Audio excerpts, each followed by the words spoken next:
Bonjour, ici Walid Romani et bienvenue à Document 1.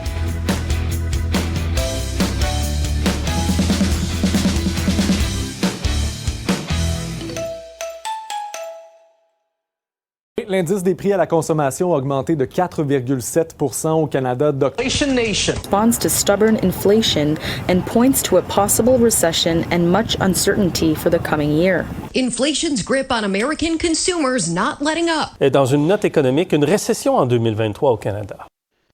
Si vous êtes comme moi un fan de meurtre et mystère, vous connaissez sans doute la règle. La première question qu'on se pose dans une histoire de détective, eh bien, à qui profite le meurtre? C'est la même question que je pose un peu aujourd'hui, c'est à qui profite la récession? Alors, vous l'avez beaucoup entendu dans les derniers mois, l'inflation est galopante, ce qu'on vit est essentiellement extraordinaire au Canada et au Québec plus particulièrement. Donc, on a une hausse des prix vraiment importante. Et cette hausse, cette inflation généralisée est causée par trois éléments. Le premier, c'est la perturbation dans la chaîne d'approvisionnement mondiale, notamment à cause de la guerre en Ukraine, on l'a vu. On a une augmentation temporaire de la demande pour des produits qui n'étaient pas disponibles pendant la pandémie. Et finalement, celle qu'on entend un peu moins, c'est les sécheresses généralisées qui affectent la production agricole. Alors, les changements climatiques ont déjà un impact important sur nos besoins, sur notre production de blé, notre production de maïs, etc. Et c'est en partie pour cette raison qu'on vit ces difficultés. Donc les perturbations dans la chaîne mondiale se sont poursuivies beaucoup plus longtemps que ce qu'on espérait, ce que les économistes, ce que les politiciens espéraient. On espérait que ça allait se résorber tout seul, c'est généralement dans le textbook, dans le livre, le guide des difficultés économiques. Généralement, c'est le non-interventionnisme qui est prôné. Et donc, on espérait vraiment que dans les mois qui allaient suivre le début de ces problèmes, eh bien, ça allait se régler tout seul. Mais au final, ce qu'on a vu aux nouvelles, c'est que les ports débordent, les expéditions accusent beaucoup de retard, notamment avec la Chine, qui jusqu'à tout récemment imposait une politique zéro Covid et qui a touché la production de nombreux biens et produits manufacturés. Donc, il y a certainement une corrélation entre inflation et les récessions. L'inflation a tendance à se calmer en période de récession et à s'accélérer en période de croissance. Chez nos amis du Sud, la Fed américaine compte sur cet effet parce que pour justement générer un peu de récession, ben, c'est son principal outil. Alors là, j'ai utilisé plusieurs fois le mot récession. Qu'est-ce que c'est? Bien, une récession, c'est un ralentissement économique important, généralisé, prolongé de l'activité économique dans une zone donnée. De façon générale, la règle qu'on a entendue beaucoup, c'est que on considère qu'on est en récession lorsqu'on a 2 trimestres consécutifs de croissance négative du PIB, du produit intérieur brut. Il y a aussi d'autres formules qui sont un peu plus complexes et les économistes ont de plus en plus tendance à plus parler de ces autres éléments, mais le commun des mortels, c'est à peu près comme ça qu'on le comprend. Aux États-Unis, les économistes du National Bureau of Economic Research, le NBER, appelons-le comme ça. Alors, le NBER mesure les récessions en examinant la masse salariale non agricole, la production industrielle, les ventes au détail, et il y a plusieurs autres indicateurs qui s'utilisent qui vont au-delà des fameux 2 trimestres qu'on évoque souvent à la petite école aux nouvelles. Cependant, le NBER indique également, et il nous rappelle en fait qu'il n'y a pas de règle fixe pour nous donner, pour décider effectivement d'un moment de récession et la manière dont il faut prendre les décisions par rapport à ces moments difficiles. Alors en gros, depuis la révolution industrielle, la plupart des économies ont connu une croissance régulière et les contractions économiques sont une exception. bien que les récessions soient encore vraiment bien courantes, hein. C'est pour ça qu'on en parle aujourd'hui. Alors, selon le FMI, le Fonds monétaire international, entre 1960 et 2007, il y a eu 122 récessions qui ont touché 21 économies développées, environ 10% du temps. Ces dernières années, les récessions sont devenues moins fréquentes et durent moins longtemps. On peut noter d'ailleurs que la récession de 80-81, l'expansion a duré 12 mois, alors que par la suite de 2009-2020, la croissance a duré 129 mois. Donc, la baisse de production économique et de l'emploi causée par les récessions peut s'auto-réguler. Par exemple, la baisse de la demande des consommateurs peut inciter les entreprises à mettre à la porte du personnel, ce qui affecte le pouvoir d'achat des consommateurs, ce qui peut encore affaiblir la demande des consommateurs.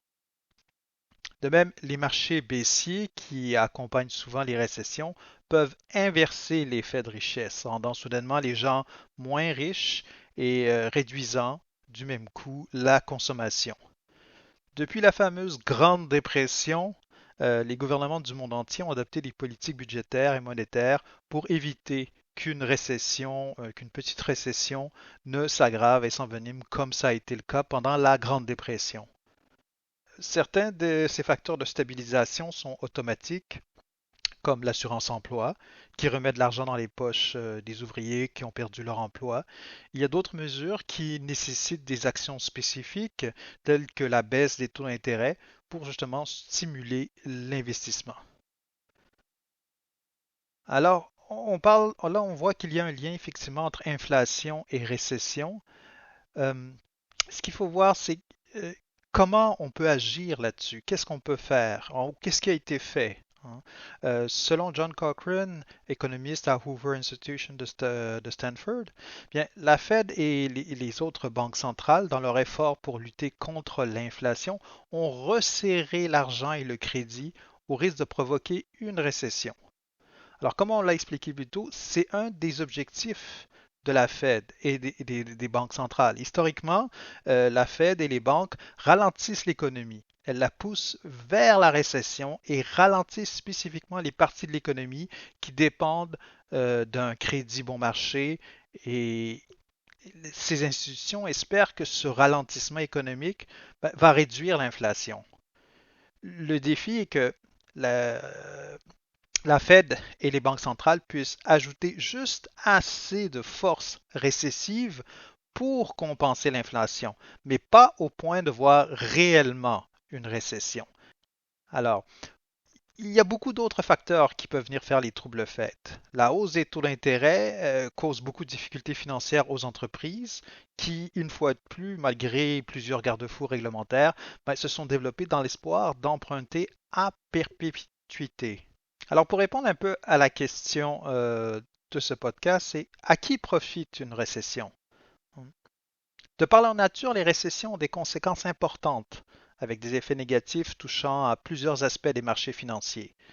Bien qu'il ne soit pas idéal de s'attendre à tirer un profit financier d'une économie en difficulté, les récessions sont une excellente opportunité pour certains. Les taux d'intérêt plus élevés au début d'une récession peuvent permettre de gagner plus sur les dépôts d'épargne, tandis que des taux plus bas à la sortie de la récession peuvent offrir des opportunités d'obtenir un prêt hypothécaire avantageux. Les investisseurs sur les marchés boursiers peuvent également être en mesure d'acheter des actifs en solde après leur dépréciation. Par exemple, un investisseur qui a acheté au début de la pandémie un fonds indiciel du S&P aura obtenu un gain de 78% après coup. Si ce n'est pas le cas pour tous les actifs, on peut tout de même faire cet exercice pour un grand nombre d'entre eux. Et là, ça me ramène en tête ce que disait Warren Buffett, le CEO de Berkshire Hathaway, ce grand holding, dont la fortune est évaluée à plus de 110 milliards de dollars. Eh bien, il disait, et je cite, The stock market is a device for transferring money from the impatient to the patient. En gros, le marché boursier, c'est un système pour transférer l'argent de l'impatient à celui qui est patient. Alors, en conclusion, ajuster la politique monétaire n'améliore pas la situation. L'inflation est le résultat de problèmes mondiaux dont la résolution nécessite une coordination internationale, comme des mesures pour réduire l'impact des changements climatiques sur notre approvisionnement alimentaire. La hausse des taux d'intérêt a peu d'effets immédiats et ralentit notre économie au moment même où les populations les plus vulnérables ont besoin d'aide. Qu'est-ce que cela signifie pour les Québécoises et les Québécois? Par le passé, les gouvernements de la province ont opté pour l'austérité et les baisses d'impôts, et rien n'indique que cela a accéléré la reprise économique. Mais tout démontre que des milliers de Québécoises ont subi des contre-coups de ces coupures de services et de prestations. Que reste-t-il à faire alors? Il faut négocier des augmentations salariales arrimées au coût de la vie et combattre le mythe de la spirale inflationniste. Quand les gens ont assez d'argent pour subvenir à leurs besoins de base, l'économie locale en bénéficie. Le gouvernement du Québec a déjà fait un premier pas dans la bonne direction avec ses chèques de 400 et 600 dollars. Il faudra juste garder le cap dans les prochains mois, dans les prochaines années, et mieux cibler les populations vulnérables qui ont vraiment besoin de ces aides ponctuelles et ne contribueront pas à l'inflation. Merci à tous, c'était Walid Romani pour Document 1. À la prochaine!